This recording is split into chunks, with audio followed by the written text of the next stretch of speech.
Hello दोस्तों, मैं बबीता सिंह राजपूत अपने यूट्यूब चैनल में आप सभी का स्वागत करती हूँ। तहे दिल से स्वागत करती हूँ।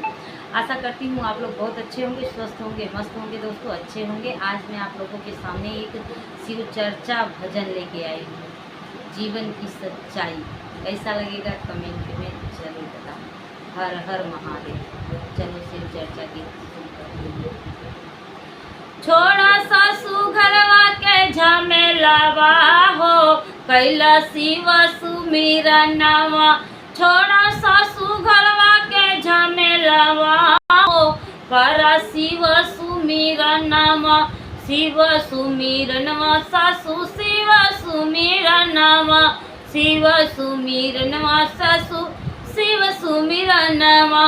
छोड़ा सासू घरवा के झमेलावा हो, कैला शिव सुमिरनवा।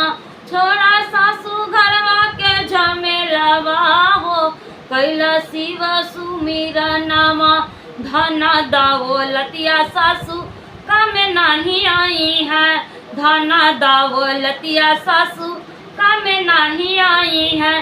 चितावा पे चढ़ा बुआ के लावा हो, करा शिव सुमिरनवा। चितावा पे चढ़ा बुआ के लावा हो, करा शिव सुमिरनवा। शिव सुमिरनवा सासू शिव सुमिरनवा, शिव सुमिरनवा सासू शिव सुमिरनवा। छोड़ा सासू घरवा के झमेलावा हो, कैला शिव सुमिरनवा। छोड़ा सासू घरवा के झमेलावा हो, कैला शिव सुमिरनवा। महला दू महला सासू काम नहीं आई है, महला दू महला सासू काम नहीं आई है। रहिया में जाई बुआ के लावा हो, सासू कैला शिव चर्चा। रहिया में जाई बुआ के लावा हो, कैला शिव सुमिरनवा। शिव सुमिरनवा सासू शिव सुमिरनवा, शिव सुमिरनवा सासू शिव सुमिरनवा।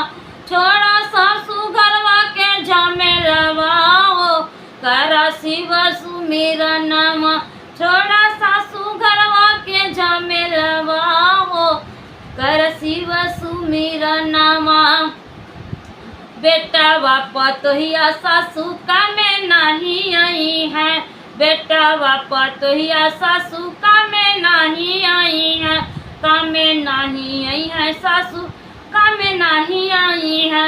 चितावा पे चढ़ा बुआ के लावा हो, कैला शिव सुमिरनवा। चितावा पे चढ़ा बुआ के लावा हो, सासू कैला सुमिरनवा। छोड़ा सासू घरवा के झमेलावा हो, कैला शिव सुमिरनवा।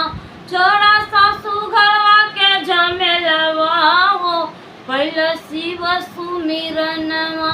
Thank you. तो कैसा लगा भजन, प्यारा प्यारा कमेंट करके जरूर बताना। हर हर महादेव।